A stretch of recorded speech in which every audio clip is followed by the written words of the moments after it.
Let me just make some important announcement. For lab number 5, it was released already, so you should really start with lab number 5. It's a challenging lab, as I mentioned in the Moodle announcement. There will be 2 background materials I expect you to study first before you go on to do the lab. But once you study them, it should be quite straightforward to do the lab number 5. One is there will be another tutorial series. I'm sorry I couldn't make it shorter, but that's the only way to put all the information for you. But study that, make your time. And then another written documents, which will also talk about important programming pattern for you to learn for this particular lab. So these 2 documents over here is not just for lab number 5. You might be tested as well in lab test 3 and also exam. So do spend your time studying them. It's going to be worthwhile. And announcement number 2, I also make the solutions to all the questions for your practice test number 2 available. You can also go to the lectures page. There's a link to the tutorial videos. Go over them. Make sure you're comfortable with all the questions. Now, at the moment, I have no idea about if this might be a strike starting from next Monday. The legal day for them to start a strike earliest will be next Monday. I would say for us, all of us, let's assume there will be no strike. And if for you still want to prepare for lab test 2 starting from next Monday, don't make any assumption.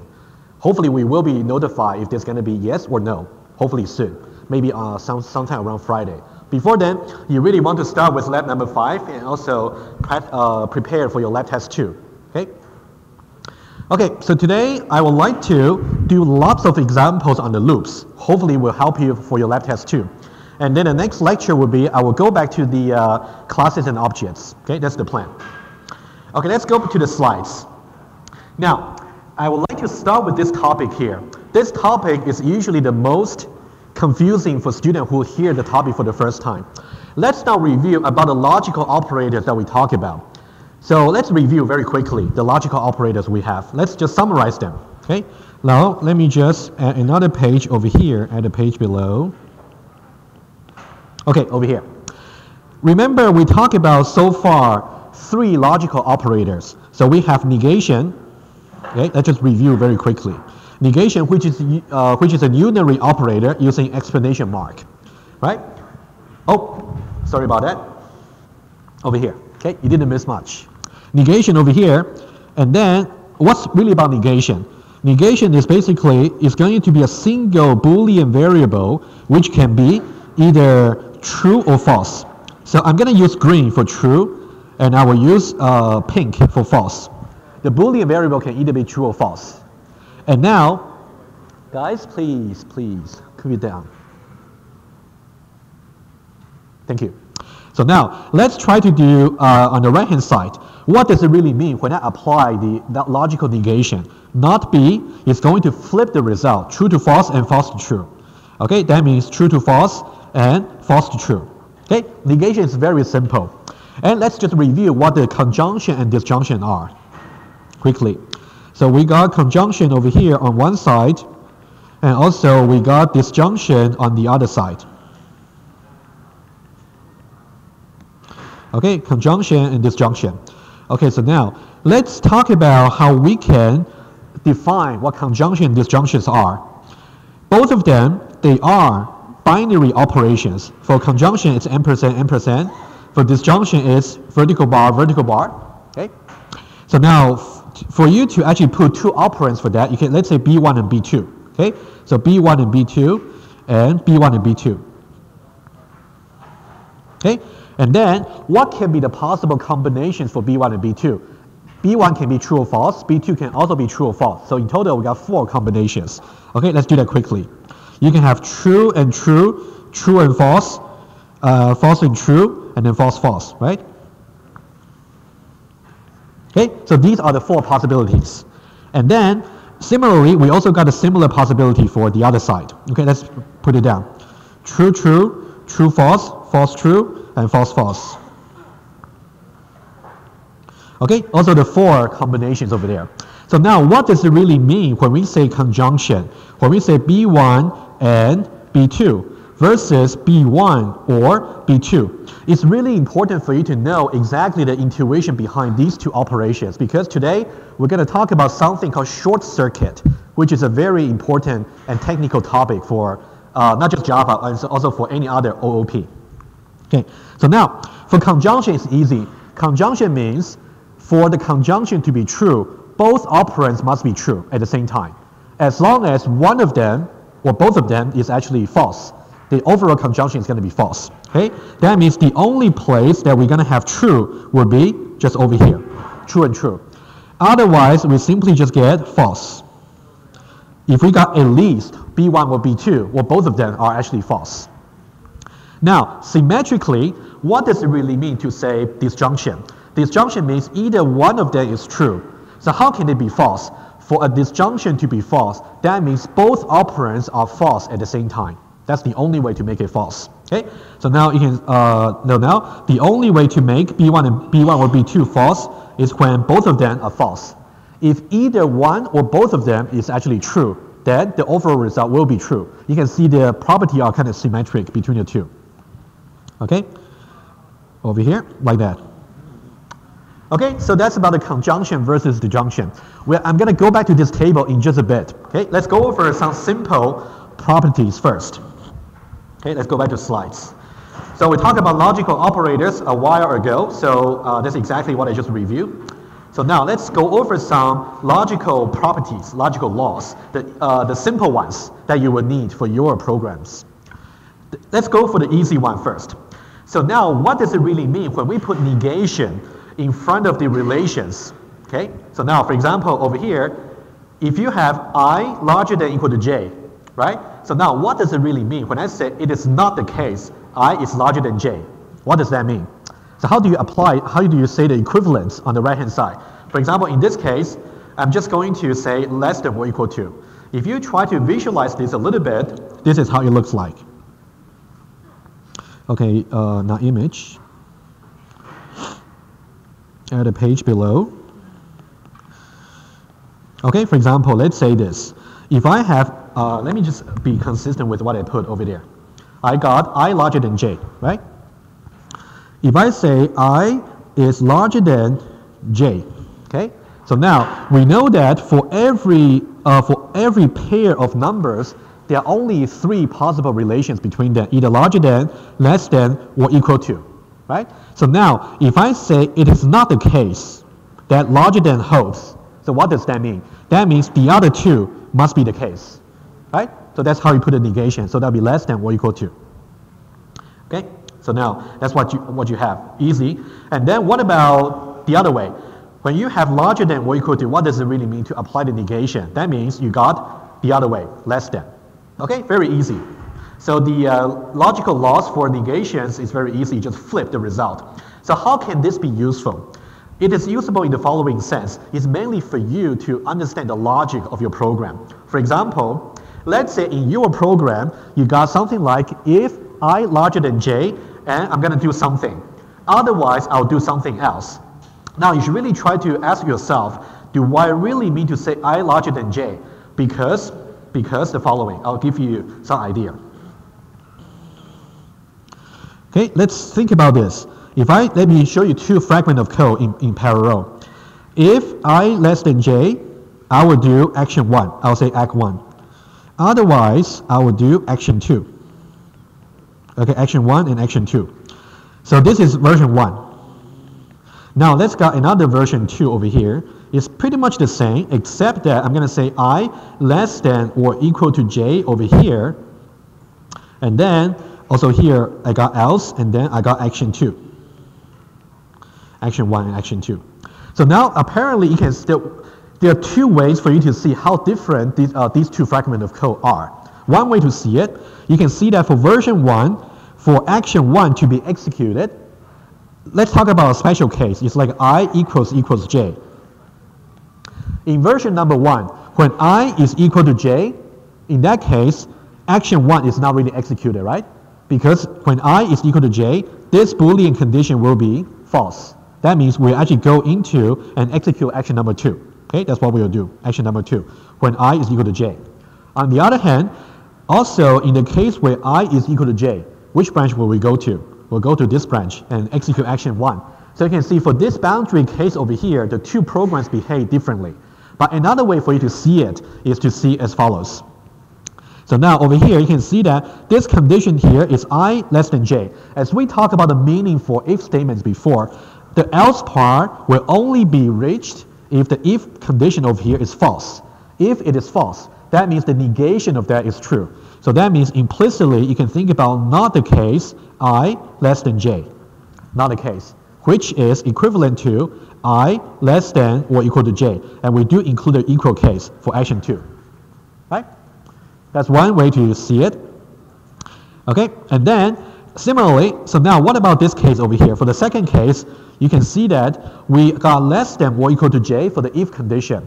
If we can reach the else part, that means the if condition is false. That means it is not the case that I is less than or equal to j, which is equivalent to I larger than j. Right? I can see some typo over here. I'm not sure if you noticed that. This should be larger than or equal to. Okay? Yeah, it's a typo. Sorry about that. Okay?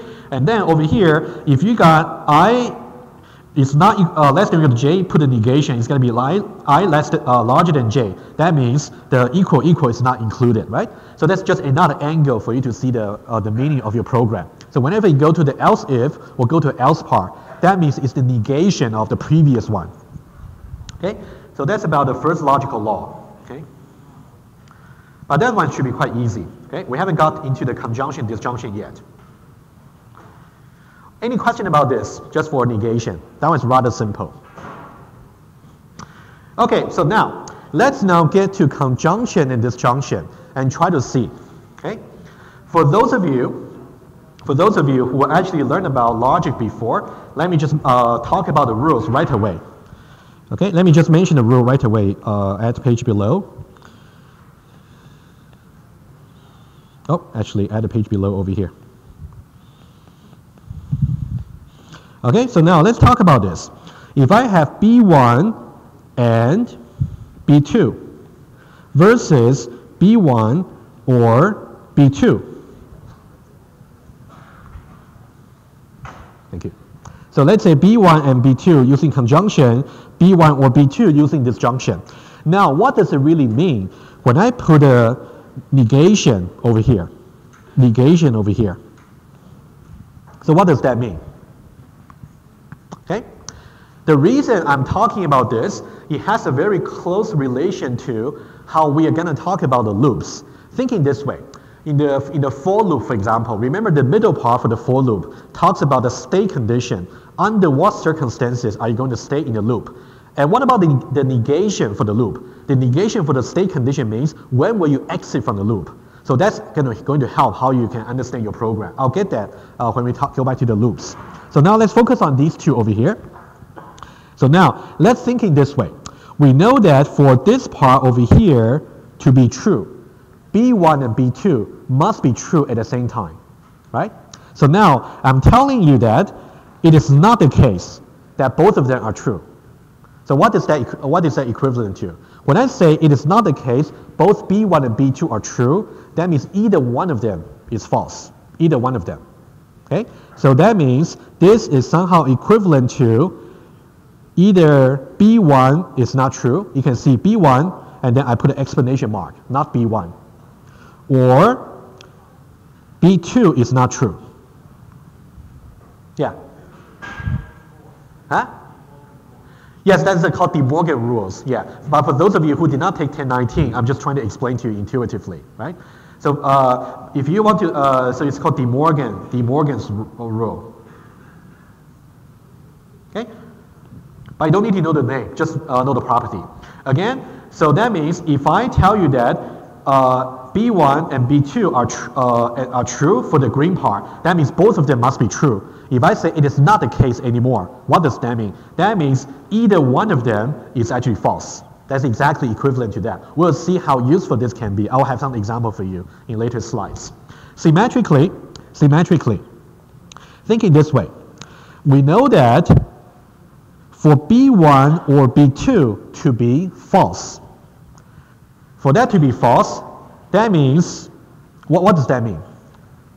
Actually, no, thinking this way, the disjunction part is a little bit more tricky, okay? So now we know that Let me just say that again. Let me just undo the color, okay? Let me just put green again. We know that for this particular disjunction to be true, what's going to happen? It is either B1 is true or B2 is true, just at least one of them. We know that as a requirement. For this part over here, it's either B1 is true or B2 is true. Okay? Now, I'm telling you that it is not the case that either one of them is true. What does that mean? That means both of them are false. Both of them.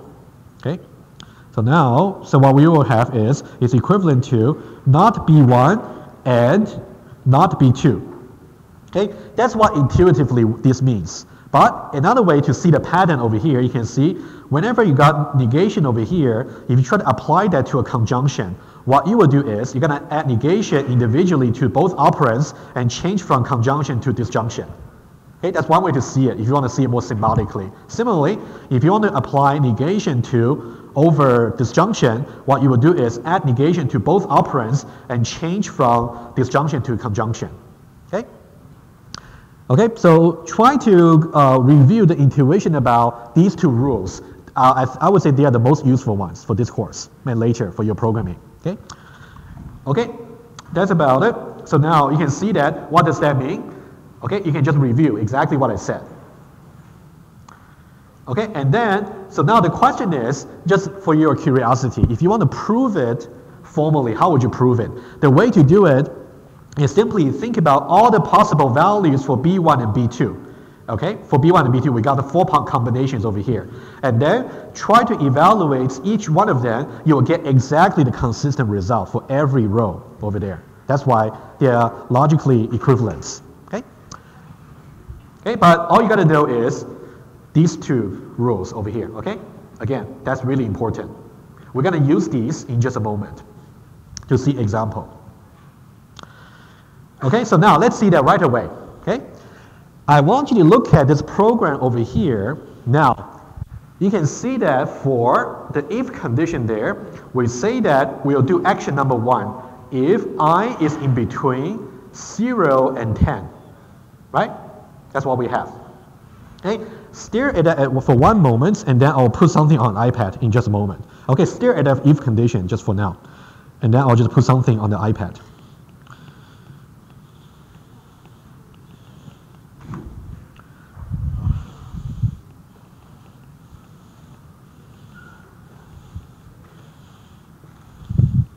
Okay, so let's switch to iPad.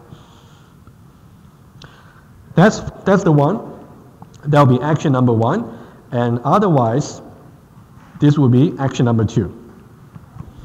Okay, we know that we are going to execute action number 1 if this condition over here is actually true, if it is the case. Now, my question to you, can you somehow know under what circumstances will you execute action number 2? That's the question. Under what circumstances? Now, this is where the De Morgan rule, which I just talked about in the previous slide over here, it can be useful. Let's try that very quickly. That's exactly the practical usage for this is. Okay? Now, if I execute action number 2, that means this guy over here must evaluate to false. Right? Otherwise, we wouldn't reach the else part. If we can reach the else part, that means the negation of the green part must be true. The negation of that. That means the negation of 0 less than or equal to I and I less than or equal to 10. Okay, I'm just putting the negation at the front. Now, can we simplify this expression a little bit further? That's exactly what we learned about De Morgan, the first one over here, right? So what we can do is we're going to put negation around each one of them and then change that to disjunction. And then not the case, I is less than or equal to 10. Okay, that's like that. You know what, let me just write a little bit better. Otherwise, maybe a little bit hard to see. It is not the case, 0 less than or equal to I, and change that to disjunction. Or not the case, I is less than or equal to 10. Okay, like that. Now, can we simplify that even further?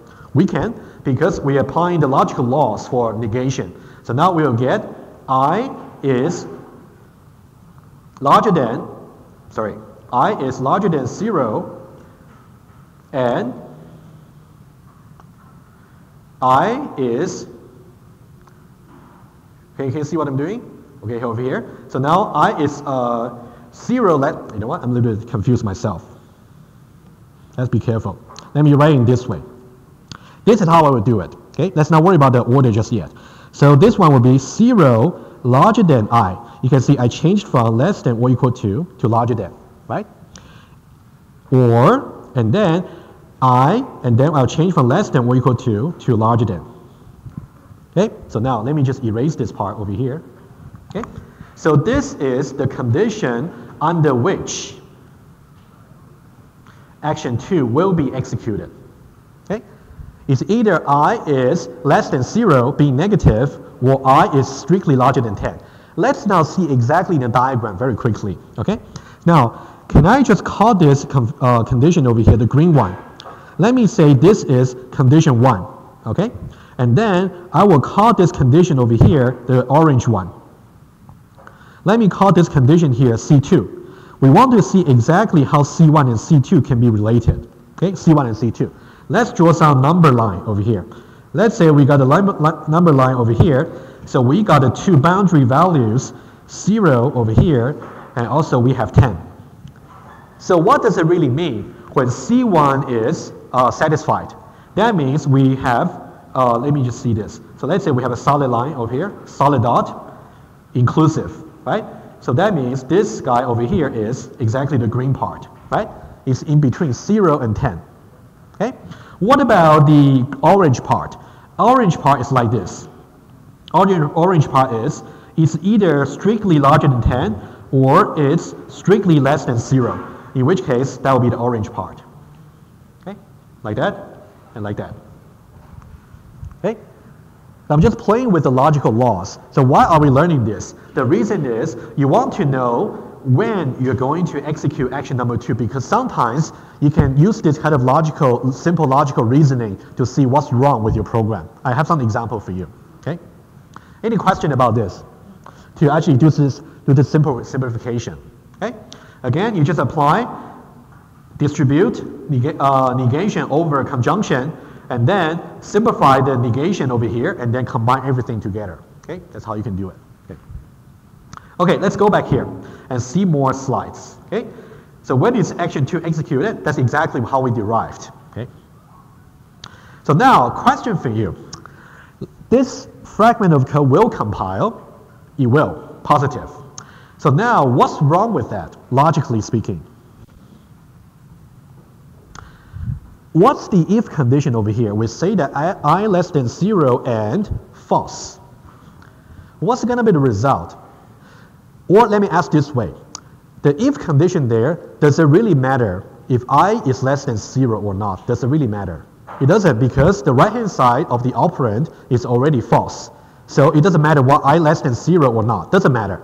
So that means action 1, the condition to execute action 1 is going to be false, which means you will never be able to enter the if branch. Never ever. And what does that mean equivalently? So now thinking this way.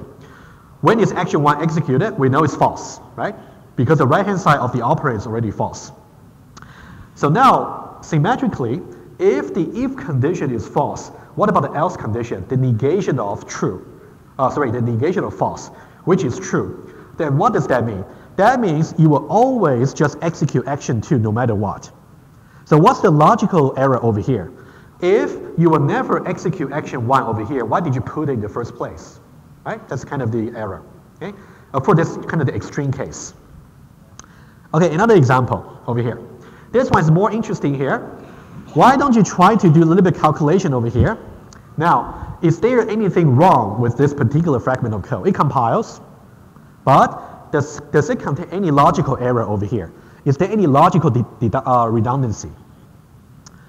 What's the if condition here? Aha, exactly. There's no number. If you look at the if condition over here, we say that for the if condition to be true, I must be negative, and it must be strictly larger than 10 at the same time. It's never possible, right? So now, that's another way for you to see. It's never possible, so false.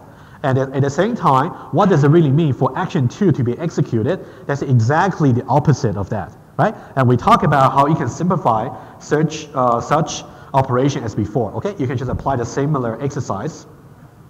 So when is action 2 executed? If you try to do the similar logical reasoning, this is, okay, let's just do that very quickly. What about that? At the page below, I just want to copy the condition first, and then I'll switch to iPad. So now, if I got exactly the condition that I is less than 0 and I is larger than 10, okay? Over here. So now, I know that this is the if condition, okay? What about the else condition? The else condition is going to be like this. It is not the case that the if condition is true. So I less than 0 and I larger than 10. And what's that equivalent to? Distribute the negation over conjunction. Again, we got I. It is not the case. I less than 0 or change a conjunction to disjunction. Not the case. I larger than 10. Okay? And then over here, I can say I greater than or equal to 0. Or I less than or equal to 0. Less than or equal to 10. So now, how is this condition going to evaluate into? Why is that true? Why don't we try? If you try to draw the number line over here, again, we got the two boundary values, 0 and 10. So now we are trying to see if every number that we can give, do they satisfy the following condition? It's either that they actually is larger than or equal to 0, like that, on this end. At the same time, or the other way, it's less than or equal to 10. Does this cover the entire line? It does. So that means every point that you can think about in the number line will satisfy either one or both. Okay? So that means if you go back to the example over there, you will see that over here, when is action 2 executed, it should just be true. So now, what's the logical error over here? If you're going to execute action 2 always, why did you put action 1 in the first place? Why did you? Right? Whenever you put any if condition there, the expression must be such that at the runtime it can evaluate to either true or false. So sometimes you execute action 1, and sometimes you execute action 2. Okay? So that's exactly what you need to be careful about. Okay? Similarly, we also got at the other side of the logical law, if you try to use negation over disjunction, it's going to be not B1 and not B2. That means for the disjunction to be false, what does that mean? That means both are actually false. Okay? Okay, you can also try to prove it if you like using the truth table. I'll leave that to you. Okay? As long as you understand how to apply this law, I'll be happy. Okay? Okay, so now let's see some similar exercise and then I can leave the rest to you. Okay? So now, let's look at this. Now, if you look at I is less than 0 or I is larger than 10, that's the condition for executing action 1. Can you try to calculate in your mind what's going to be the else condition over here? So now, what's going to be the negation on the left-hand side? I larger than or equal to 0. What's going to be the negation for the right-hand side? It's going to be I less than or equal to 10. And then put conjunction instead. Okay? That's exactly how you calculate. Okay? So that's exactly how you will do it. Okay? So now similarly, now what's the logical error over here?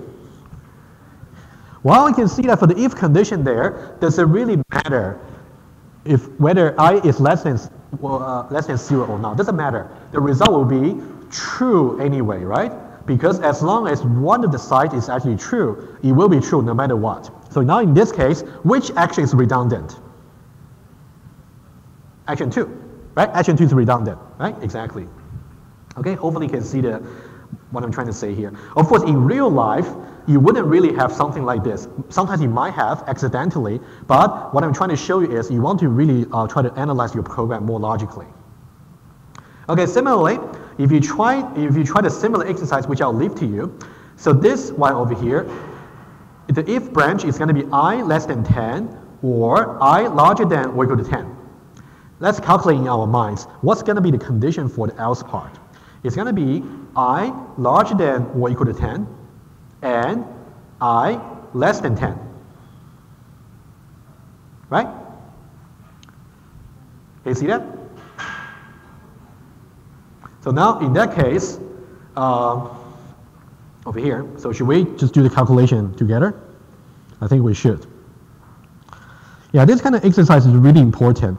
So let me just copy the condition down. But I can stare at that for one moment. So when we have I less than 10 or I larger than or equal to 10, okay? So now let's see the iPad over here. So this is the if condition over here. So now what does it really mean for the else part to be executed?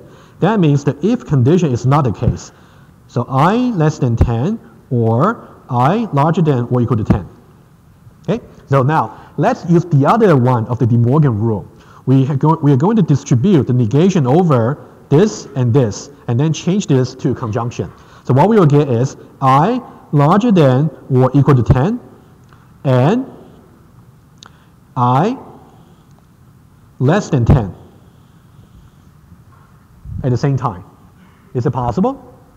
This is no such number. Okay, so it's not simply not possible. So not possible. So it's going to be equivalent to false, no matter what. Doesn't matter what i's value is. Doesn't matter. Okay, let's go back here. So that means it's going to be true versus false. In this case, the action 2 is actually redundant. Okay. Okay, now here comes the most important thing up to now. Okay, now logical operator. Let's talk about short circuit evaluation. Let me talk about its definition first. The definition itself is very easy, but we're going to know how to use it. So you might use short circuit in some division, for example, division calculation, or the most used would be on arrays, array indices. I'll illustrate to you when we get there. Okay, now what's really short circuit evaluation? I would like to go back to this particular table over here for you. Let's look at this. Let's look at that. Okay, so now, according to the table for conjunction, now first of all, let's understand certain principle. At the runtime,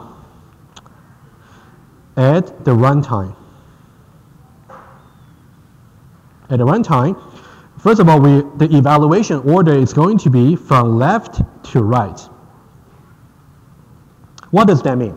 That means in order to evaluate B1 and B2, we have to evaluate what B1 is, and then evaluate what B2 is, and then somehow to put them together, right? So that's kind of conceptually. So left first, and then right. However, for efficiency reason, the following phenomenon is actually going to occur at the runtime. So now let me ask you this. So now let's say this. If I try to evaluate B1 and B2, we know that we're going to evaluate B1 first. If I tell you already, B1 evaluate to false. If I tell you this, do you think we should even bother to evaluate B2? Logically speaking. Think about that. That's a critical point. Let me repeat again the question. At the runtime, let's say we want to evaluate this particular expression, conjunction between B1 and B2. And at the runtime, we don't evaluate the two expressions simultaneously. We do from left to right. Let's say when we do the left-hand side, B1, and we know the result is false. Now, do you think, according to the logic we have learned, it would be necessary anymore to evaluate B2? Does it really matter? It doesn't matter, because if the left-hand side is already false, it's guaranteed to be false anyway. So that means we will bypass the evaluation of B2. Evaluation bypassed. I will show you some application in just a moment. Will be bypassed. Okay? We simply don't evaluate B2. Okay? Symmetrically, let's try to do another one. Let's say I will do over here, let's say number 2. Let's say I want to evaluate B1 or B2. Okay? Let's think about a similar arguments. I know that in order to evaluate this expression over here, B1 or B2, I go from left to right. First of all, I'm going to evaluate B1. Okay? if I tell you that B1 already evaluate to true, already. So now, does it really matter what B2 is? It doesn't matter. So that now at the runtime, the runtime monitor is going to skip the evaluation for B2. It's going to be bypassed. Okay, bypassed. Okay. Any question about what are the 2 points I mentioned so far? I'm going to summarize it as well, and I'll show you in Android Studio some examples. Okay, let me just add one more. Okay, add page below. The short circuit is actually a very important point to really realize, because somehow, based on the logic we learned from the truth table over here, we can somehow save resources, because if, for example, if we already know B1 is already false, we don't have to bother wasting resources to evaluate B2. Similarly, if we know already B1 is true, we don't have to bother to evaluate B2 by wasting any further resources. Similar idea. Okay, let's now summarize what's really short circuit. Okay, short circuit. Short circuit simply means you may take some shortcut. So now let's say B1, and to evaluate B1 and B2, and also to evaluate B1 or B2. Okay, case number 1. If I know that B1 is already false, if I know that already from left to right, that means B2 can be bypassed. We don't have to bother to evaluate B2 anymore. But now let's try this. What if B1 is actually true? If B1 is true, can we simply bypass B2? We cannot, because for those of you who learned about 1019, this is where you can draw the connection, for those of you who took it. If we got P and true, that's equivalent to P. Okay? It's called the identity of conjunction. Similarly, if we got P or false, that's equivalent to P. Exactly. That's called the identity for disjunction. Similarly, if I got P and false, that would be false. If I got P or true, it's going to be true. These are called the zero of conjunction and the zero of disjunction, just for logic. Okay. So now, let's now do the similar argument for this one over here. If I try to evaluate B1 or B2 at the runtime, now, if I tell you that B1 is evaluated to, true. In that case, do I need to bother for B2? No, I don't, because logically speaking, as long as one of the sides is true, overall it's going to be true. So B2 will be bypassed. And then I'll show you exactly what I mean by bypassed. Okay? And now number 2. And then I'm going to have also, if I know that B1 is false, do I have to evaluate B2? I have to, because in the case where B2 is true, overall it will be true. In the case where B2 is actually false, overall it will be false, which is different. So it really depends on what B2 is. So now, in this case, evaluate B2 in both cases. Evaluate B2.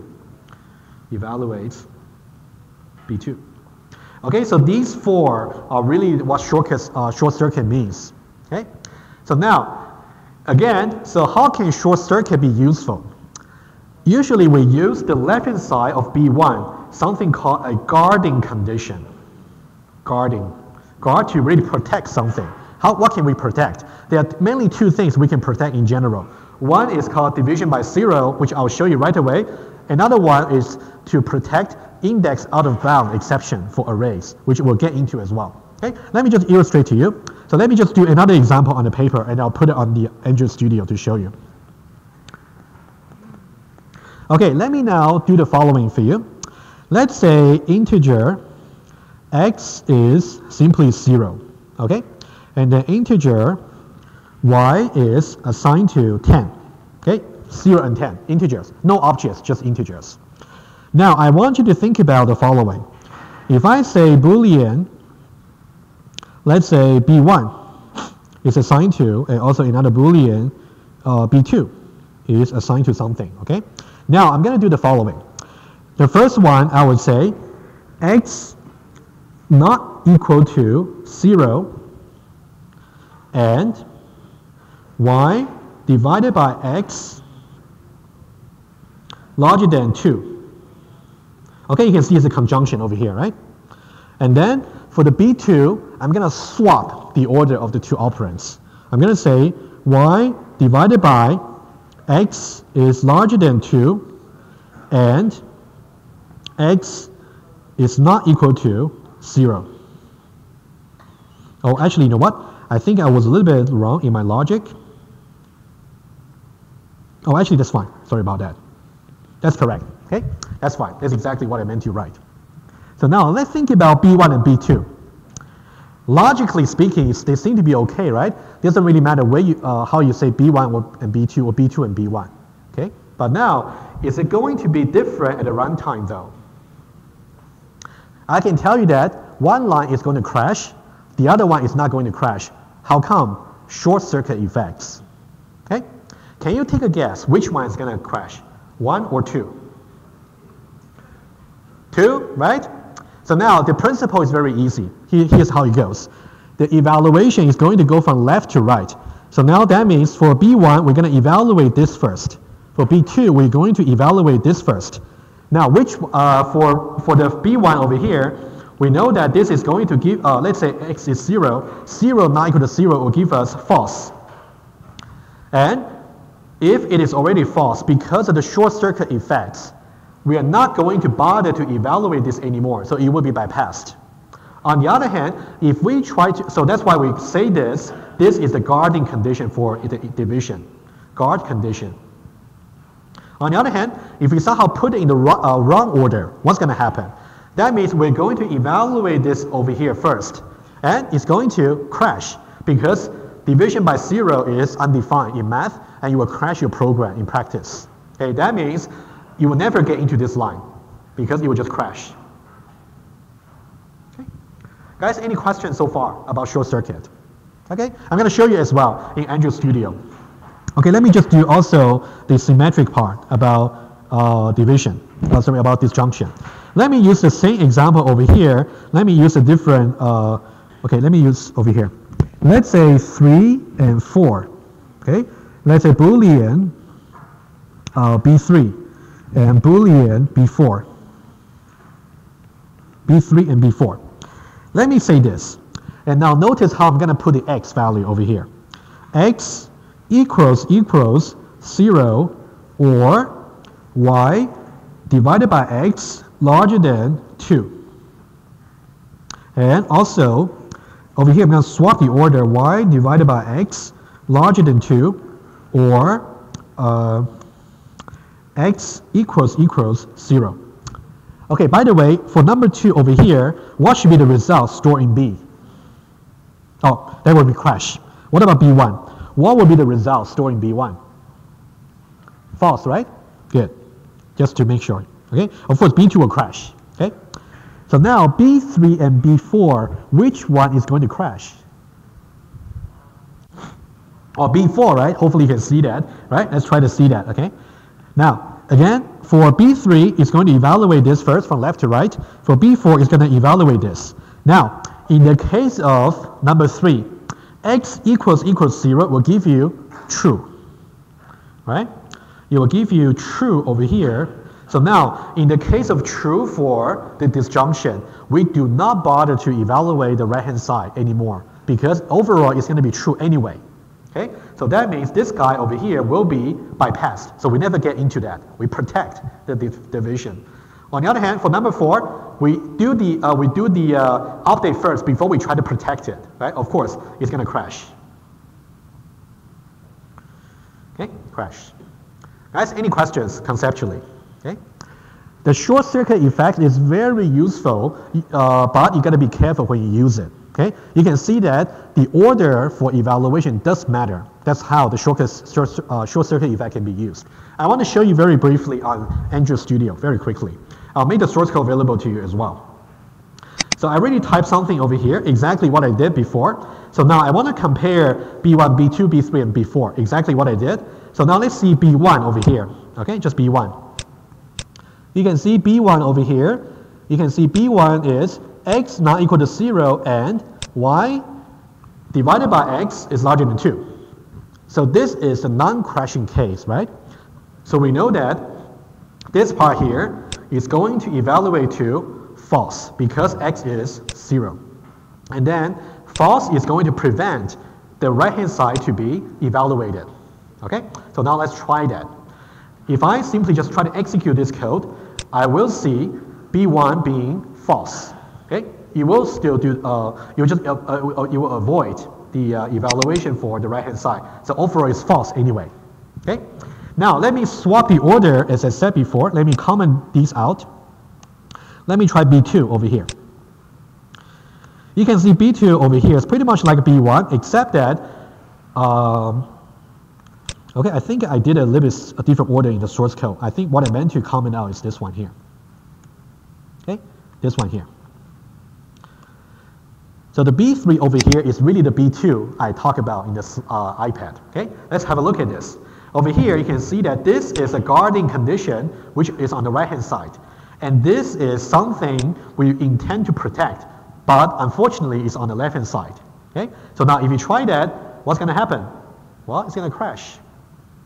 Let's try that.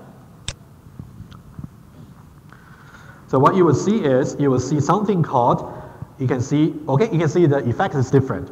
Now you will see something called Java the language arithmetic exception, division by 0. So where does it occur? If you click on the hyperlink over here, it tells you it's exactly this line that caused the exception. Yes?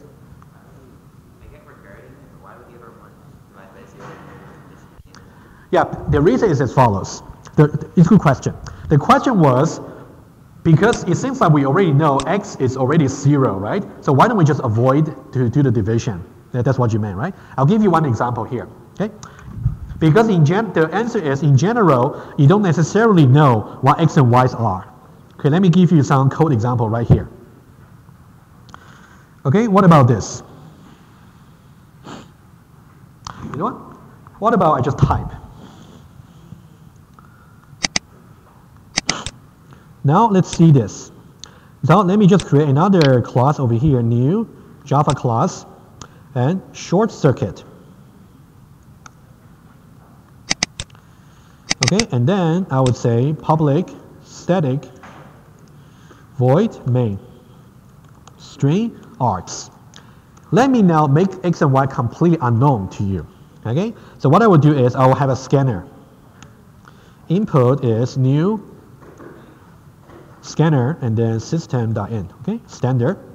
And now I can say as out enter x.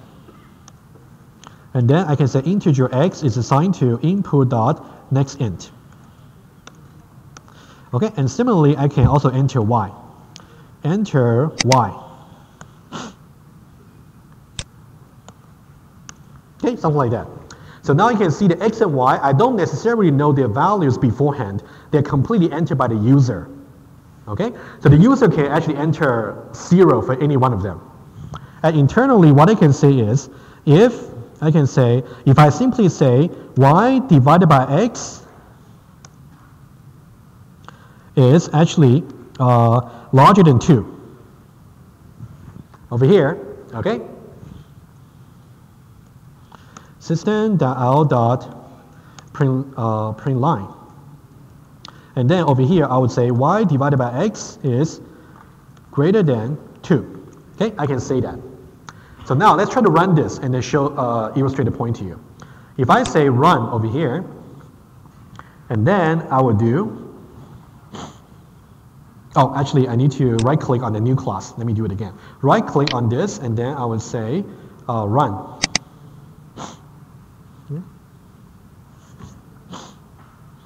Okay, enter x. Let's say x, I simply put 3. Okay, and then for y, I will put, what about 9?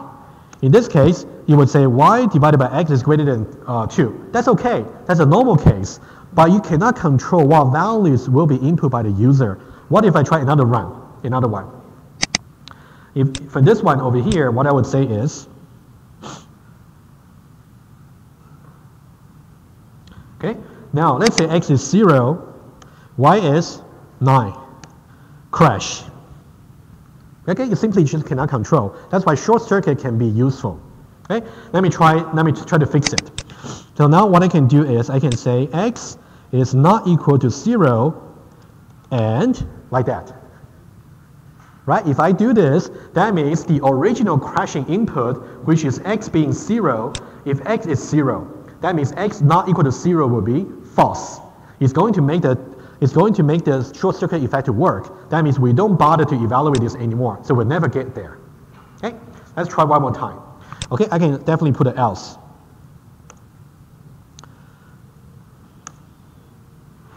Okay, I'll just say it's not greater than. Not greater than including the possibility where you just put division by 0. Okay? So now if I try that again, so now if I try this and then I will put x being 0 again, but it's not going to crash this time. 0 and then y being 9. Okay, it will say y divided by x is not greater than 2. That means, of course, you can further analyze what's really being this case. But my point is, with the short circuit effect, you can use it effectively to prevent from crashing. That's my point. Yeah? I have a question. Why exactly did it mean by arithmetic exception when we show that? Oh, yeah. The question was, what does it really mean when we had the arithmetic exception? Let me just talk very, very briefly about it. Good question. Let me just go back to logical operator tester over here, and then let me just rerun it quickly. So logical operator tester over here, and then I'll say run. Okay?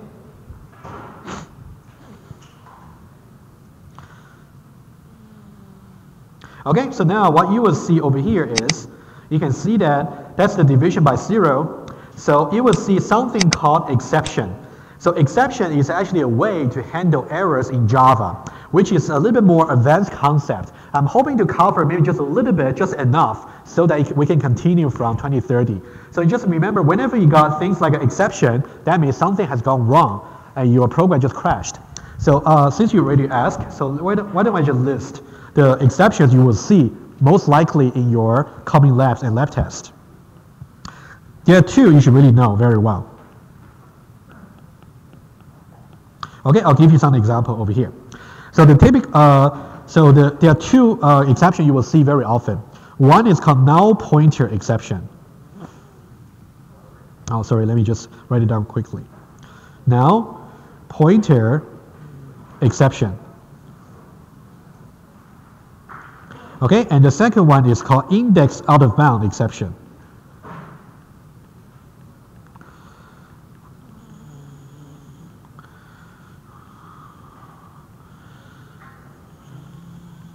Okay, let's do number 2. Number 2 is a bit easier.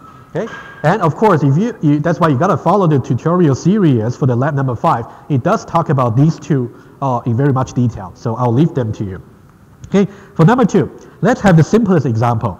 Let's say if I got an integer, let's say I got a string array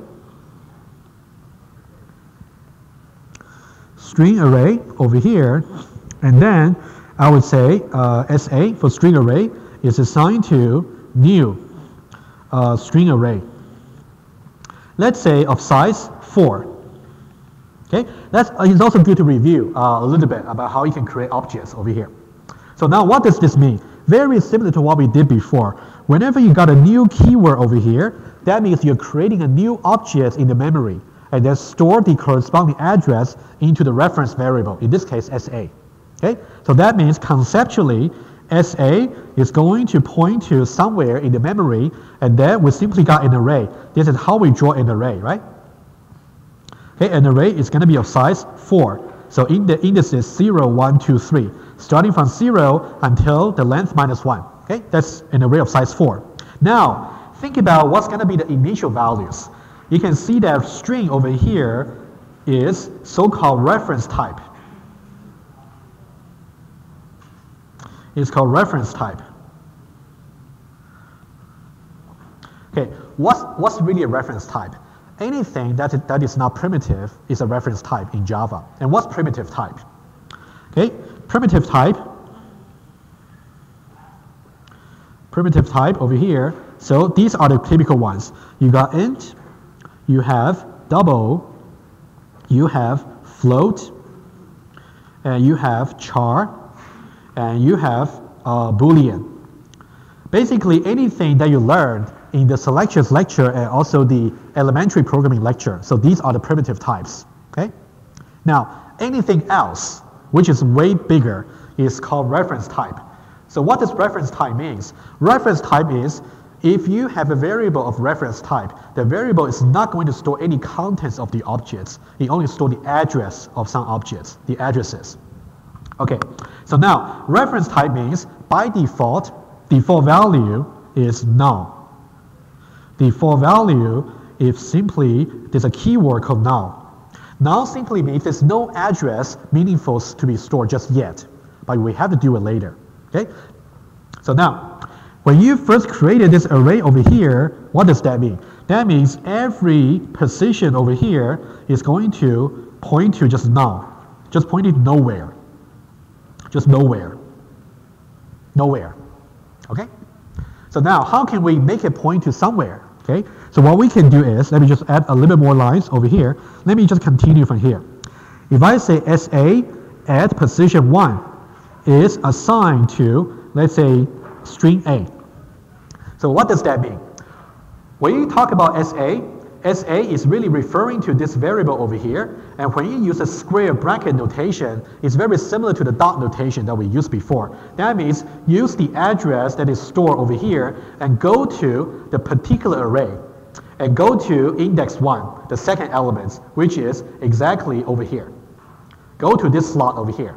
At the moment, the slot is storing null, nothing there. And now I'm going to store A into there. So that means I'm going to pass A over here. Just store the objects of A, string.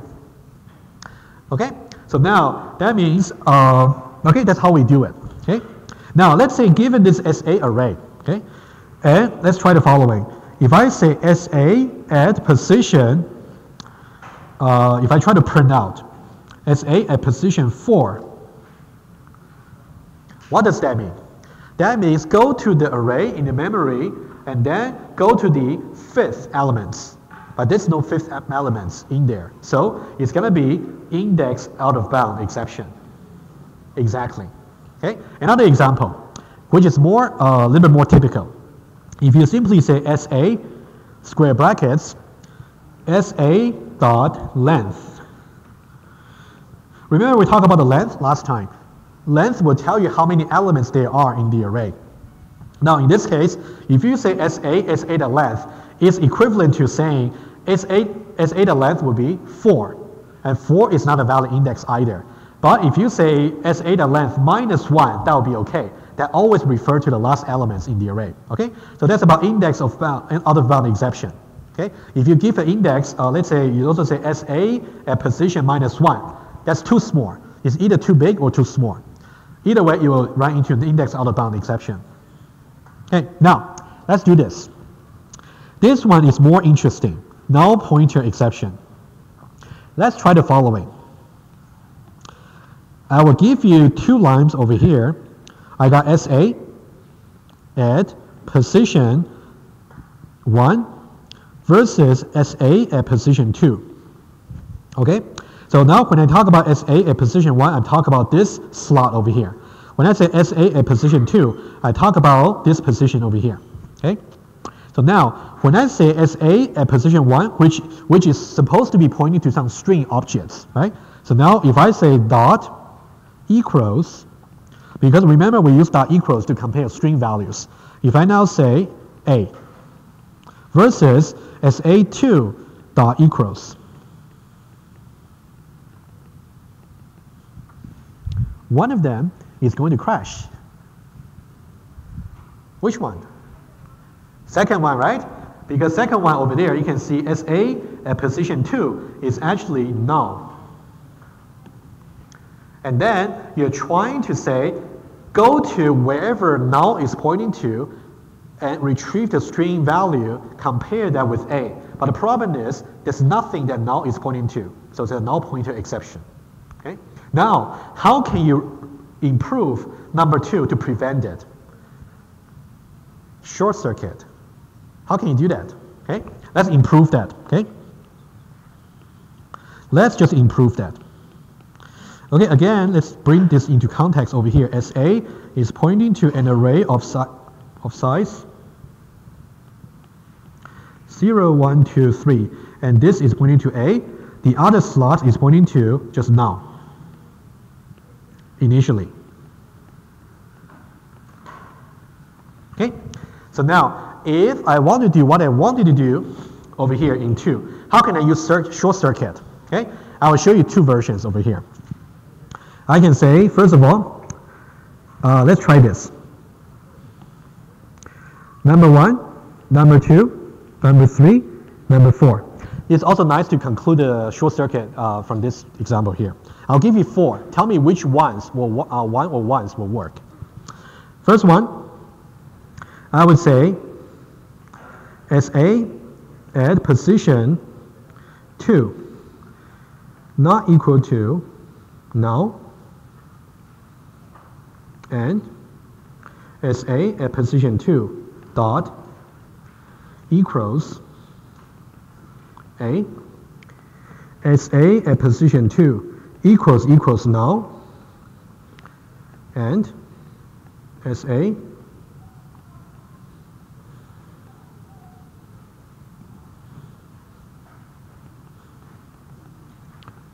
okay, 2 over here, and then also SA at position 2 equals null, or SA at position 2 dot equals A.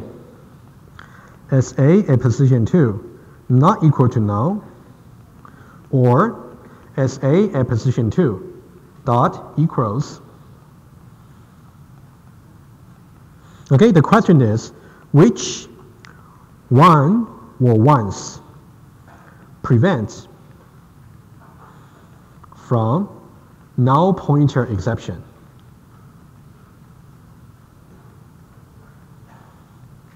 And this can be a legitimate final exam question, right?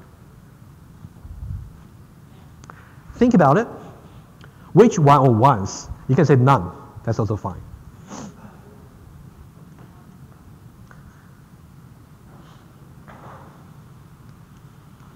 Any idea?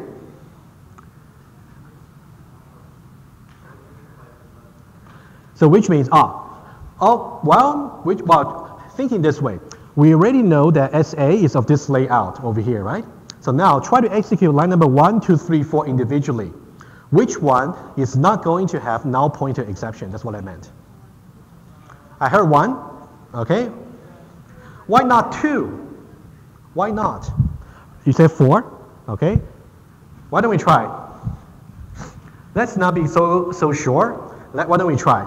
We know that first of all, SA2 is exactly over here. So we know that SA2, if you say equals null, it's going to give you true, by the way. Okay, if you try that. Okay, so now let's try this. What's going to be exactly? Let's try. What's going to be the result for SA for this one here? Let me just say this. What's going to be the result for this one? The left-hand side, SA2 not equal to null. False, right? It's going to be false. I'm going to use pink. Because of short circuit, if the left-hand side is already false, don't go further. Stop there, okay? So number 1, we don't have any null pointer exception, okay? What about, let's say, number 2? Number 2, what's going to be S2 equals null? It's true. In some way, you're asking yourself for trouble, right? You say, oh, because SA2 is really null, so that gives you true. True is not going to prevent the right-hand side from being evaluated, so you will go ahead and also do 2. So it's going to be crashing. Crashing. Okay, similarly, so now let's try another one. Let's try the 2 more. What about this one, 3, over here? You can say SA2 equals null will give you true. And now in this case, now true, because the short circuit effect, if already true on one side for the disjunction, it doesn't matter what the other side is. Doesn't matter. It will be true anyway. So that means we'll bypass. So this one does prevent also the short circuit effect. Does prevent also the null pointer exception. Now what about finally over here? So now you can see that SA2, which is null, not equal to null, false. If we got false for disjunction, the overall result still depends on the second operand. So we still have to go ahead to evaluate the right-hand side. In that case, you'll be crashing. Okay, question. So the correct answer should be 1 and 3. Okay, guys, any questions about this? Okay, so this is just another example for the short circuit effects. We'll see more. Okay, but I think this one hopefully gives you even more idea about how you can use the ampersand, and this vertical bar. It really based on logic. Okay. Okay, let's go further. Okay, short circuit, exactly what I said over here. Now, just one more thing to mention. There's something called operator precedence. So it simply means, for example, in your arithmetic, if you have expression like this without any parentheses, you know that you should really go for multiplication first and then addition. Similarly, if we got things like this, let's say false or true and false, right? So this is the rule you have to, I'm afraid, you got to memorize, okay? So conjunction has the highest precedence. Conjunction is more like multiplication. Disjunction is more like the addition. And then negation is more like the minus sign. Okay, that's how you can think of it. So now, what will be the result for this one over here? Conjunction first, so that means true and false will be false. False or false will be false. Right? Good. Okay, you can just do others by yourself. Okay, so now I would say you don't really want to put things like this unless you're really confident. I would say typically you just want to put the parentheses to tell exactly what you want to do. I will recommend that. Okay, that's about precedence. Very easy concept. Associativity, if you have a long expression with a single operator, it's going to do as follows. For example, usually when you got 1 plus 2 minus 3, it's going to do 1 plus 2 and then go to minus 3, right? From left to right. Similarly, if you got false or true or false, it's going to evaluate false or true first, and then whatever result it is, which is true, and then true or false, which will be true. Okay? Easy concept. Okay, guys, any question about the logical operators that we talk about today? Okay, it's quite a bit of extension from what you learned for the selections lecture. Okay? If you have no questions, I will go back to the loop. Yes. About the notes? Which slide?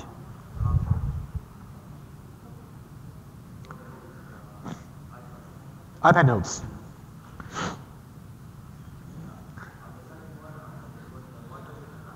Why does it crash? Okay, the second one over here, you can see that SA2 is exactly this slot over here, right? It is null. Nope, which means you can see here is equals equals. So SA2 over here is null. The second one? Oh, the right hand side.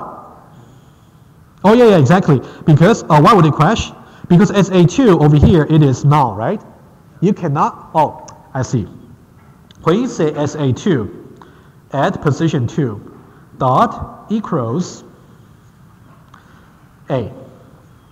Now the equals method is expecting two non-null objects to be compared. Okay? But now you can see that A itself is really there. It's a value. It's a literal. It's guaranteed to be somewhere in the memory. However, SA2 over here is pointing to nowhere. So you have no idea what you're going to compare with A. So that's why it's a null pointing exception. Okay? Good question. Okay, guys, let's go back to the loop example. Okay? I'm not sure if I can finish everything, but I want to finish as much as possible. Okay? But I believe the tutorial series I made for your practice test solution it went very thoroughly about what you should do. Okay? So hopefully that will actually complement our lecture. Okay, let me just go to the loops lecture. And then we'll continue from there.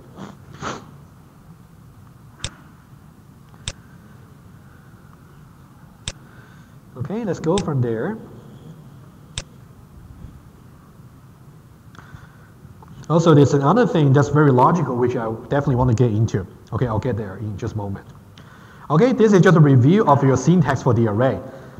And for lab test 2, I will give you some very simple reference for the syntax of the array, but you're also expected to know how to manipulate the array, at least to the extent how we test you in the practice test. Okay, that's something you should really want to get into practicing. Okay, we already got this, and this slide over here is exactly what I will give to you somehow during the lab test. I'll tell you this is the syntax for you to create a new array. And this is a syntax for initializing an array in another way. And also this line over here tells you how you can reassign certain elements in the array, and also how you can refer to the size of the array. So these will be what I will give to you during the lab test. Okay? But I would suggest try to be very familiar with them so you don't have to rely on a syntax reference. Okay, let's now try to go over some iterations over here. So the typical way for you to go over an array is by starting with index 0, and also until you can see that what's going to be the largest value of I that is going to pass the state condition. It's going to be names.length minus 1, which is the largest index for you to go through. And then at each iteration, you just go plus plus by going from left to right, basically, for your array. Okay, it's a very typical way of doing that.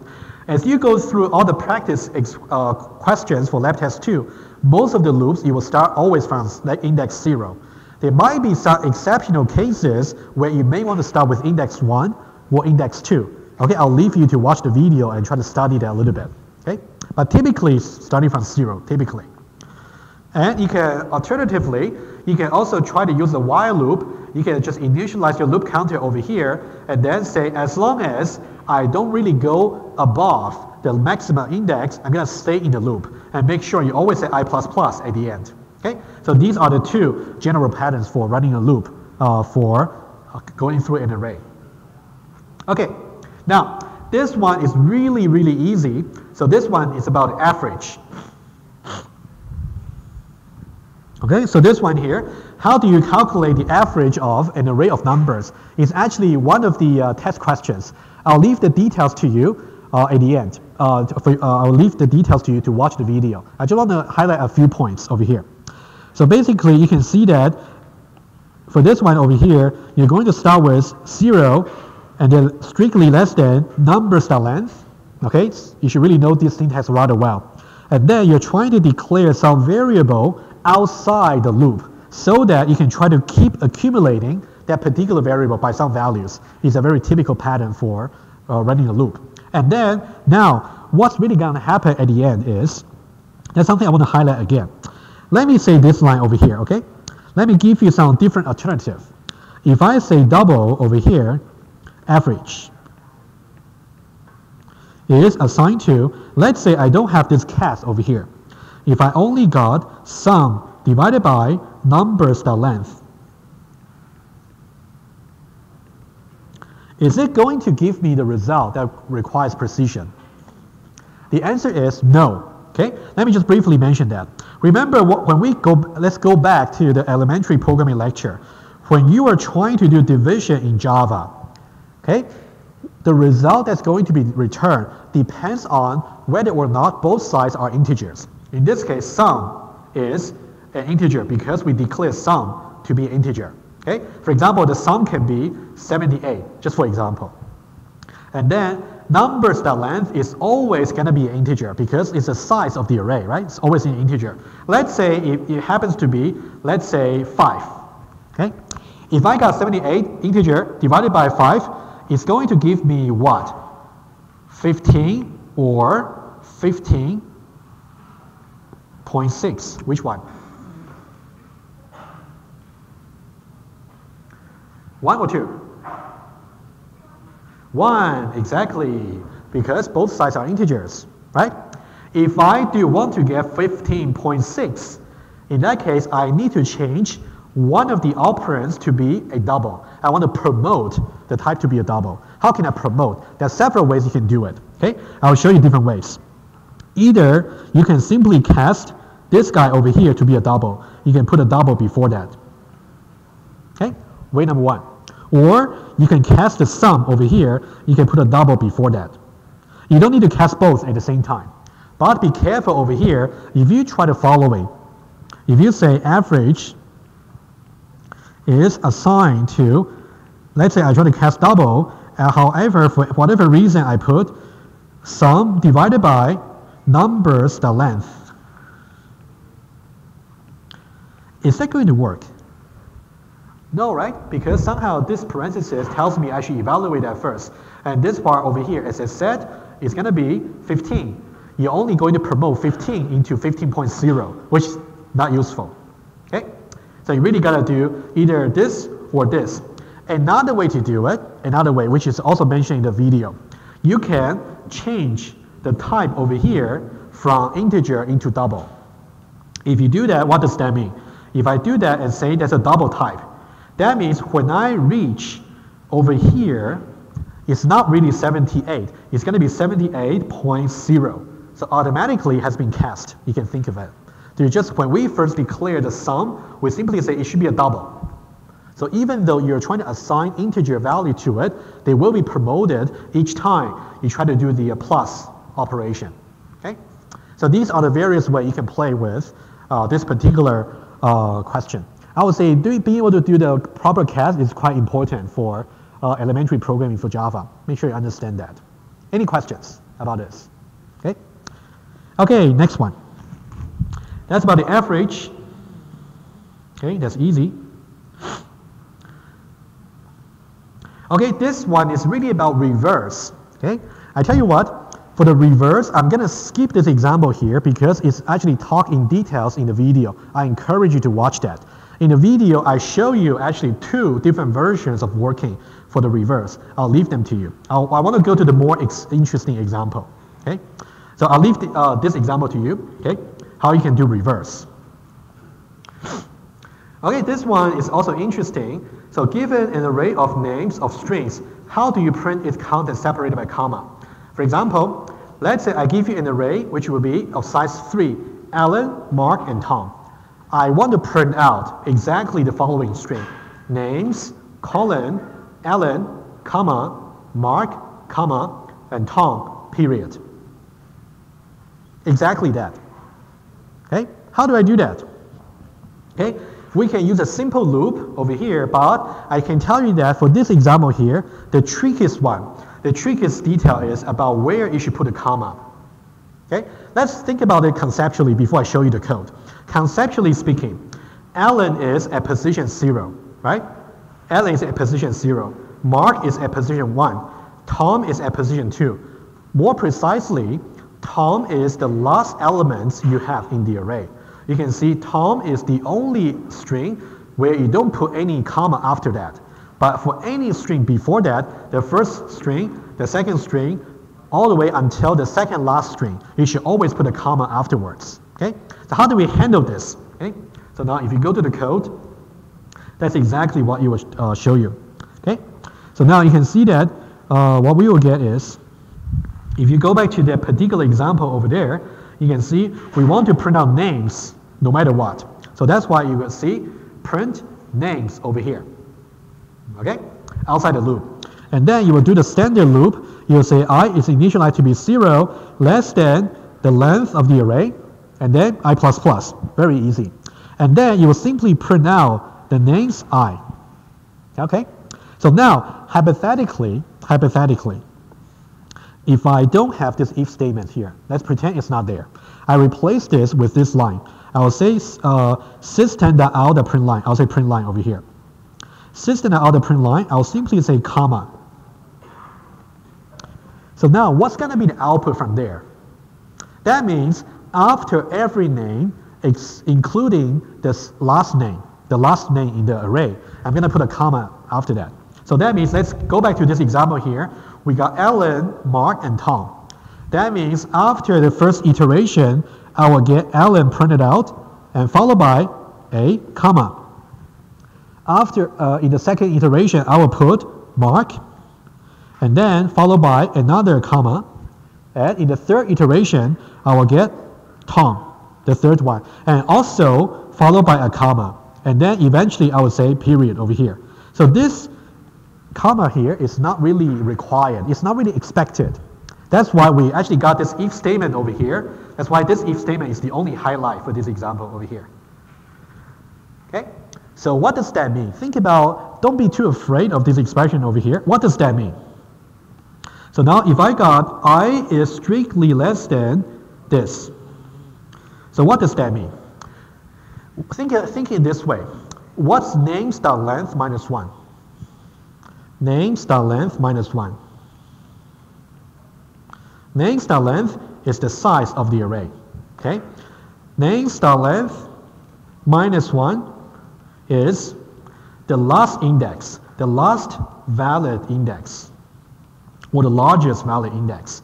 Now I'm saying that if I is strictly smaller than that, that means when I say I is strictly smaller than names dot length minus 1, I'm basically saying that I is not the last index. That means it can be index 0, index 1, index 2, all the way until the index for the second last elements. Okay? So that means we got Alan here and Mark over here. For these two, we do want to put comma afterwards. But for Tom, being the last elements in the array, we do not want to put this comma over here. Okay? So that's a minor detail you want to pay attention to. Okay? You will see that in the utility tester that I gave to you in the practice test, I use exactly this example over here to print out the array. Okay? That's something you want to also get into to study further. Okay? Okay, that's about this. Okay, so now let's, how can you translate for to while? Very similar. If you actually got a for loop over here, all you got to do is you can just move the initialization for the counter variable to outside. Okay, that's what you can do. Okay, nothing new here. Okay, just as a reminder. And then whenever you got for and while loop, when you want to do the translation between, the state condition is always the same. Okay, that's a good thing about translating from for to while or while to for. The state condition never change. Okay. Okay, you can read this very easy. Okay. So now, this one is also easy. Give it an array like this. You give it an array of integers. How do you print out positive numbers only? Right? So that means you don't want to print out all the numbers in the array. You only print it out if it's positive. Right? You just need a if statement inside your loop, in the loop body. Okay, so now that's how you can do it. You can see that for integer I is assigned to 0, I is less than a length, I plus plus, standard way of doing loop. And then you will say that I will only print it out if the elements I'm looking at is strictly larger than 0. Okay, that's what we got. Okay, any questions so far? Okay, now I still got about 25 or 30 minutes, something like that. I would like to go over this example in very much detail. Okay? Let's read what the problem is.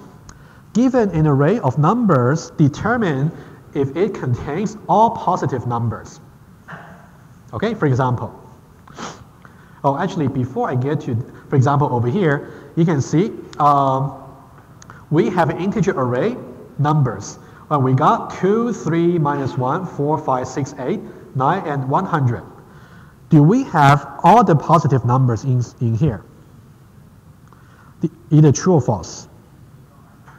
So how do we solve this problem over here? Because you can see that the problem tells you to see if all the numbers are positive, as long as you can find out one number being not positive. That means you do have a violation of the property you're looking for. In that case, that should be false, right?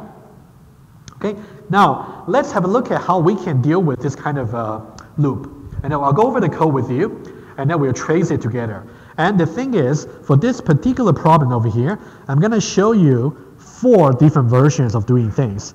And some of them is actually logically incorrect for some reason. So I do want you to learn about why something is wrong or something is right. Okay? So now let's try to read this together. Okay? So now let's try to read line by line. So now we declare a Boolean variable, and we simply call that so far only positive numbers, right? Remember what the problem we are trying to solve over here. So we're going to determine if all the numbers in the array, all numbers are positive. Okay? True if all the numbers are positive, false if there's at least one number that is not positive, right? Conceptually speaking, that's how it works. Okay? So now, and then for some reason, I chose the initial value for this Boolean variable to be true. I'll get to this true part in just a moment. Okay? There's a reason behind that. Okay? So I have this Boolean variable called so far only positive numbers, and then you can see eventually, I will simply just to say if after the loop, okay, I'm going to just make some annotation over here. So this is a loop I'm going to run, which I'll explain. Okay, and then we say that after the loop, we're going to say if so far only positive numbers, if it happens to be true after I run the loop, if it's still true, that means we want to say something over here to say all positive. Okay, otherwise, if the so far only positive numbers is actually false, in that case, that means at least one. Not positive.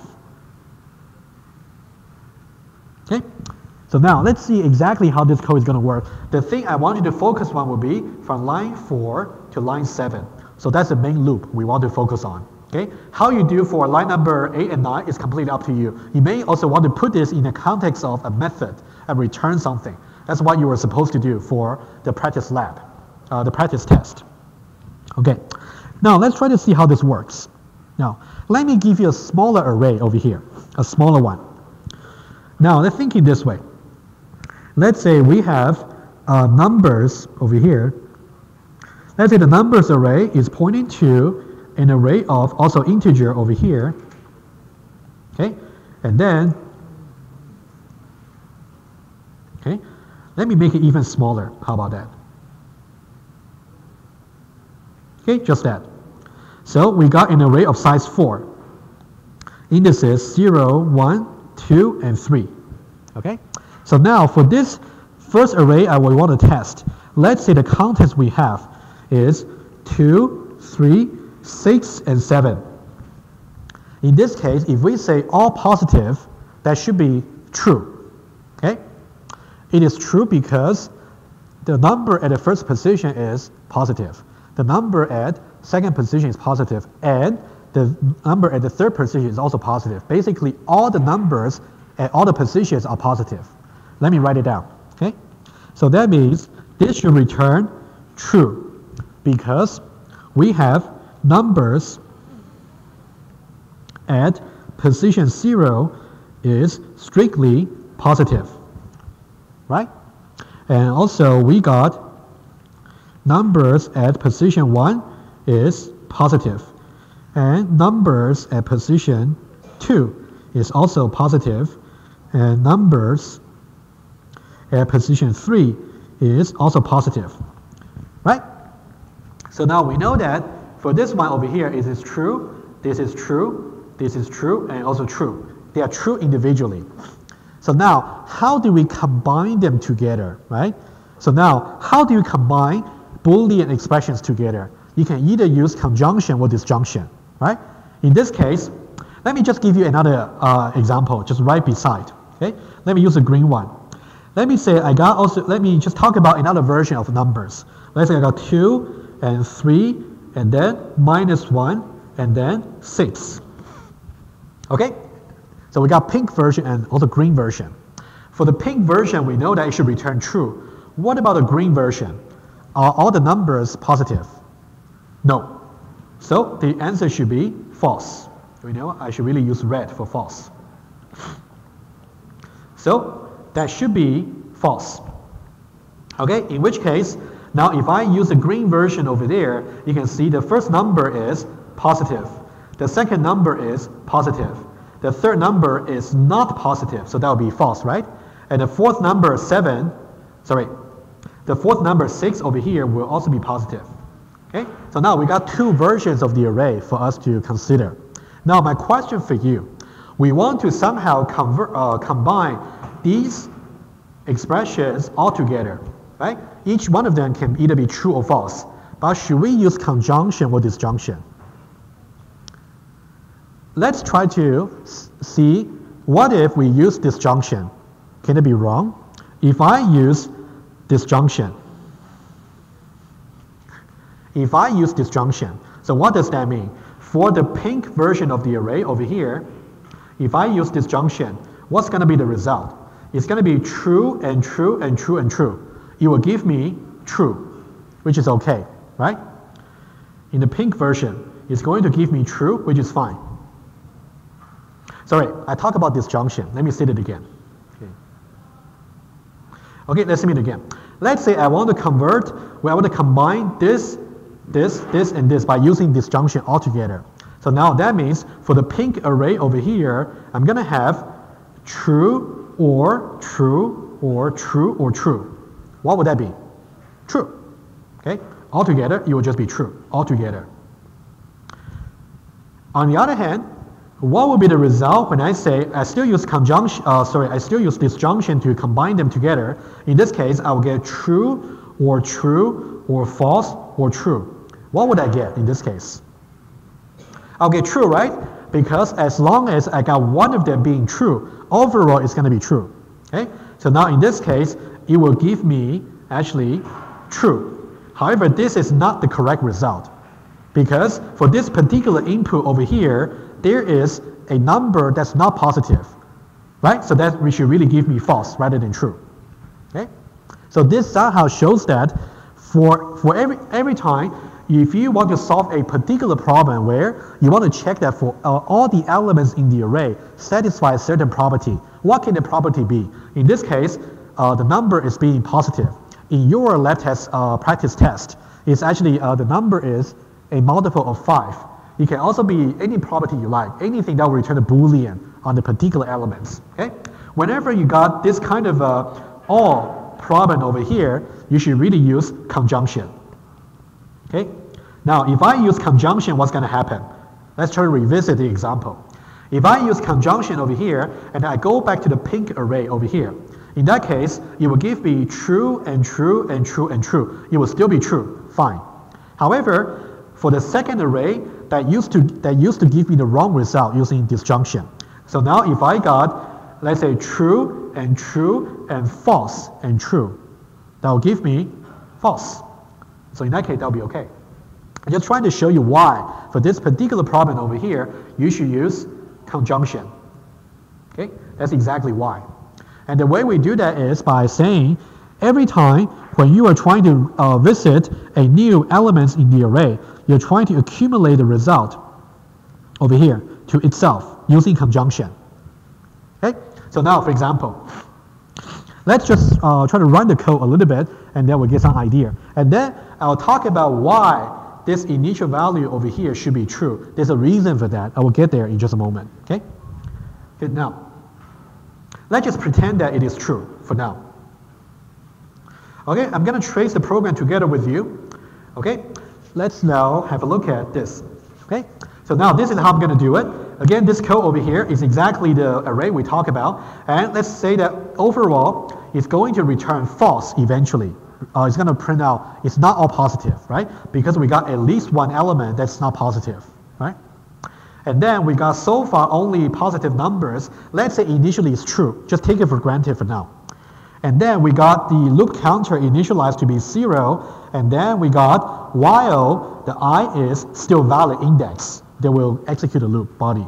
And then somehow you can see so far only positive numbers is assigned to itself currently and the current result, right? That's how, it's a little bit like I++ that you did, okay? We're just trying to accumulate the result. Let's see exactly how this result can be accumulated. Let's see, okay? Let's be very careful. Let's be careful now. Let's say from line number 3, you see that I is initialized to be 0, right? That's why I put 0 over here. So now in line number 2, I actually put so far only positive numbers is initialized to be true. So that's why it's true. Okay? So now we try to check the state condition in line number 4 for the very first time. What's that going to be? Should be true, right? Because NA.length will be 1, 2, 3, 4, 5. 5 elements in there. 5, right? So now, if this state condition over here is true, do we have to stay? Yes, we stay. And now, what's going to be the value for ns at position I? At the moment, i's value is 0, right? So you go to ns at position 0, which is this number over here, 2. Okay? If you go to 2, so 2, so it's going to be 2 over here, right? Because I is currently 0. ns at position 0 is 2. And 2 larger than 0 will be true. Okay? So now, so far, I'm only calculating this value over here. Only this value. This value is true. And now, what's the current value, initial value for? So far, only positive numbers. It's true as well, right? The very first time. True and true, true. That means so far we haven't found any number that is not positive. So far, okay? So that means when I, and also I will be incremented from 0 to 1, and also so far, only positive number remains to be true, because true and true will be true. Okay, so now let's go to the second iteration. Do we go to the second iteration though? The current value for I is 1. 1 less than n is the length, which will be true, right? Because n is the length will be 5. Do we stay? Yes, we stay. So now, what will be n is position I? That will be the second number, which is 3. Okay? So now 3 is larger than 0. So that means on the right-hand side, we still got something that's true. We still satisfy the property for the first two elements. Okay? And now, when we try to accumulate true into the latest value for so far only positive numbers, true and true, it will be true. Okay? So now also we increment the value for I. So let's now to see, we want to go to the third iteration. So now 2 less than 5, the length of the array will be true. So we go in there again for the third iteration. So now, what's ns at I? It's -1. Because you can see ns at position 2 will be -1. Now, watch what's going to happen over here. So now when we say nsi, which is -1, -1 larger than 0 will give you false. Okay? And what's the current value for so far only positive numbers? True. So you got false and true. You accumulate false onto true. That will be false. So that means starting from the next iteration, we simply just get false. And remember that as soon as you get one of the operands being false, you will never be able to get it back to true, basically. Okay? So that's why using conjunction has this advantage. As soon as you realize there's a violation case in your iteration, you will accumulate the so far variable to be false, and then for all the later variables, it doesn't really matter anymore. Okay? Okay, so now once we get false over here, you can see now, watch what's going to happen over here. 3 is less than n is the length, which means we'll go into the fourth iteration. In the fourth iteration, we're going to go there, and what's ns at position 3? It is 4. Now, 4 is larger than 0, don't you agree? So that should be true. However, does it really help though? You can see that the current value for so far only positive number is actually false. Even though the current value is positive, true and false will give you still false, right? So somehow we have really accumulated the check result from the previous one, okay? And then if you go further for 4 and 5, you will also get a so far only positive numbers being false onwards. As soon as it's set to false, you can never go back to true. That's what I meant, okay? Okay, so that means at the end of the iteration, you will simply get the so far only positive number is false. And the false, it was really first set about this -1. Okay, -1 over here. Okay. Any question about this over here? Are we okay? Okay. So this is a very typical pattern for you to learn over here. You're just trying to accumulate all the results using conjunction. And now, let me go back to my original question over here. True. Okay, now, what if I actually put false over here? If I put false, what's going to happen? Thinking this way, if I put false over there, that means this entry over here, the initial entry over here, this entry over here in line number 2 is going to be false. That means I already set the so far positive numbers to be false. That means any further conjunction with it doesn't really matter anymore. It will just be false anyway, right? So that is why the initial value for over here should be true. Okay, because we're going to accumulate to it. Okay. Any questions about this? Okay. If you have no questions, I have a question for you. Okay. Okay, actually, I really want to, well, I can tell you that this version is wrong. Okay. But now, I want you to think about what's really wrong with this second version over here. Okay. This version over here is very similar to what we just did before. Okay. I can tell you that this is okay. The initial value for so far only positive number is true. You can see what's really the difference over here. You can see that we used to have this particular part for accumulation. This is what I used to have. Okay? However, I get rid of it in this second version. Is it going to still work? That's the question. And if you don't think it will work, why not? Okay? Let's think about the second version over here. Okay? Especially, you can see that, let me just say over here, no accumulation anymore. Okay? There's simply no accumulation. Let's now go over this particular array. Let's see what's going to happen over here. If I have, let's say this. Let's say NS is exactly this array over here.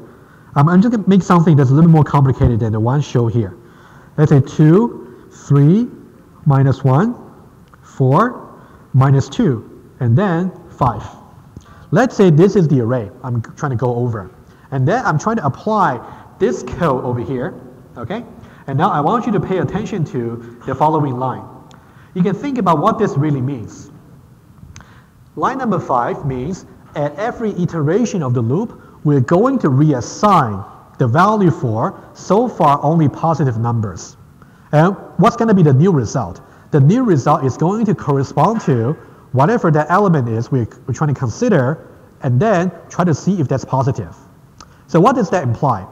That implies as soon as we finish the loop, after we examine the last elements in the array, that means the result for so far only positive numbers is going to only correspond to whether or not the last element is positive, right? That's what it means. But let's see exactly how that works and see why that could be wrong. Okay, let's try that. Over here, we have I is equal to 0. Okay, when I is equal to 0, and then we go for the first iteration. Okay, I'll go for NS at position I larger than 0. Okay, and then we got so far only positive numbers.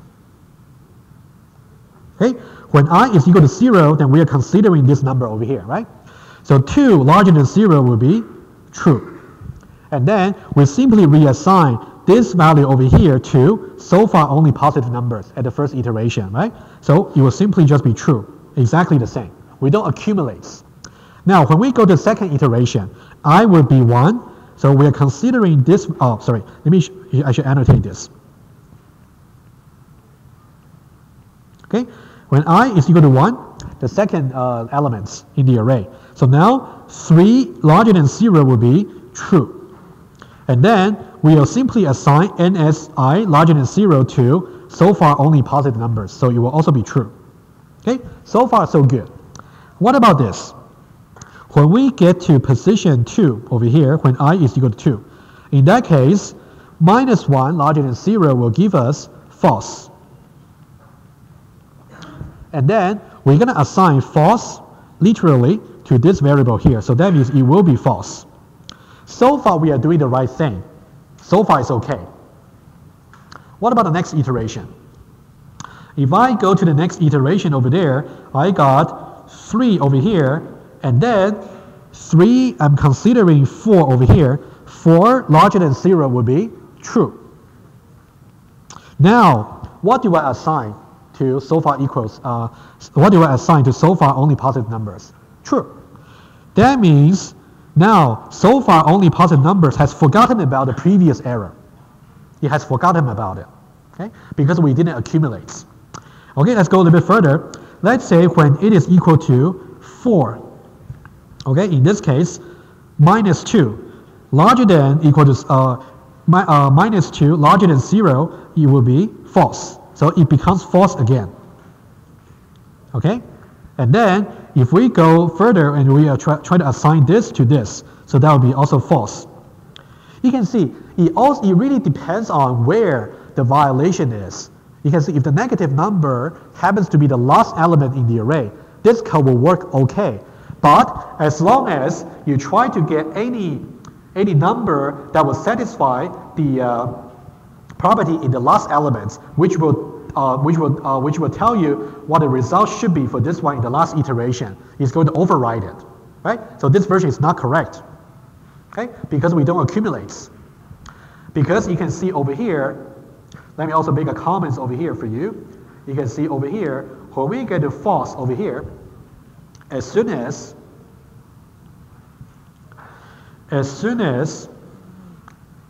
a violation, if you look at the video I show you, it's called violation witness.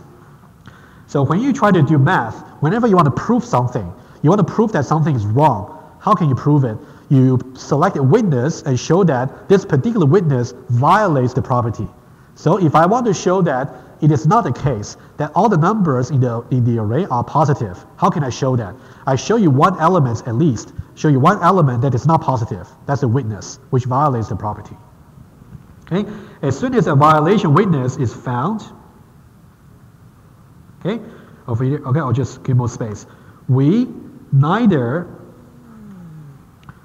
accumulates, which we did in the previous version. We neither accumulates, which we did in the previous version, right, using conjunction, nor exit from the loop, which means as soon as we find out there's at least one element that violates the property, that means overall, it cannot be that all the numbers are positive, right? So what we really want to do to fix this version over here is we go to another version. Okay, so this is version 2. And this is wrong. Okay? And you should really go over the slides and see exactly how we can trace it. So if you go back to your slides, I show you how exactly you can trace it. Okay? Okay, this is version 2.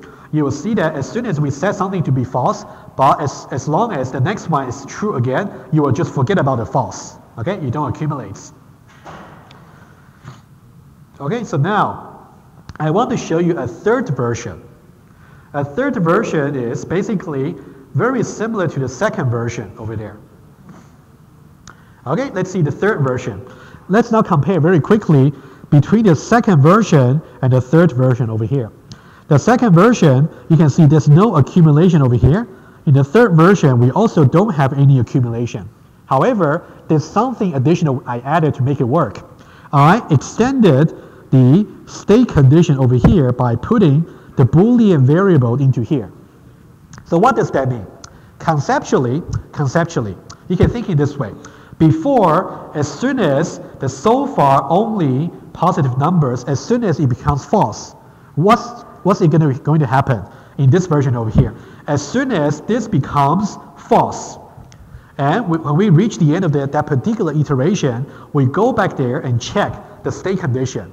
The state condition itself is a conjunction. So now, as soon as this becomes false, it's going to make the state condition, which is a conjunction, false. That means we're going to exit from the loop. That's kind of the intuition. Okay? So now in this second version over here, basically, this is the new bits I added.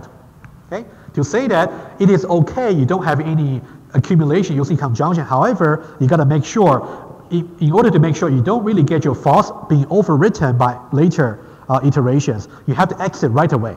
But how do you do that? You use the variable itself to be part of the state condition. Okay? It's also explained in the tutorial video that you want to go over. Okay, so now let's go further. Okay, that's exactly this version over here. You will also see a trace over there. You can see that as soon as we get false over here, as soon as we get that, even though we don't have any accumulation in line number 5, we will exit from the loop right away.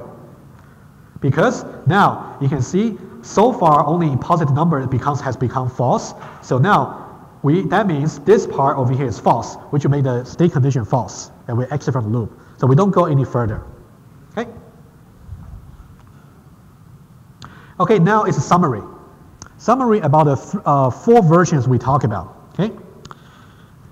Let me just go over the summary very quickly and then we are done. Okay? That should give me 2 minutes. Okay? So now basically this particular problem over here, we are trying to say we want to make sure whenever you have a collection of things like an array, you want to make sure every element in the array satisfies a property. How do we do that? The way to do this, the naive way, is by accumulating whether or not each element satisfies the array, satisfy the property using conjunction. That's the first version number 1.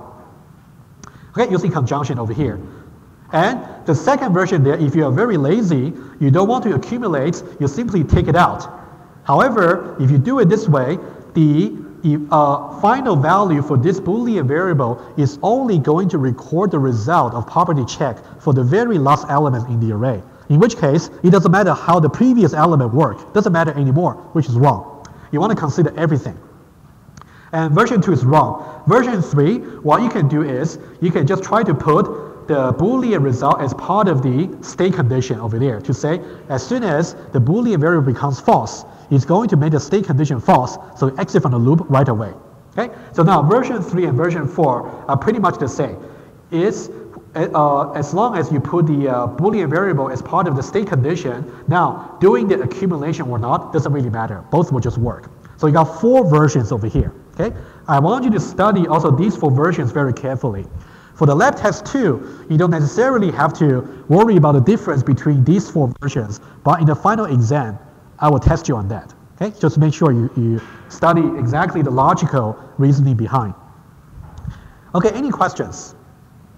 Okay, as I said before, let's assume there will be no strike next Monday. Okay, if there really be a strike, I will tell you what to do. I'll keep in touch with you by Moodle announcement. I'll also make some tutorial videos available to catch up with the contents for you. Okay, but for now, let's assume there'll be no strike.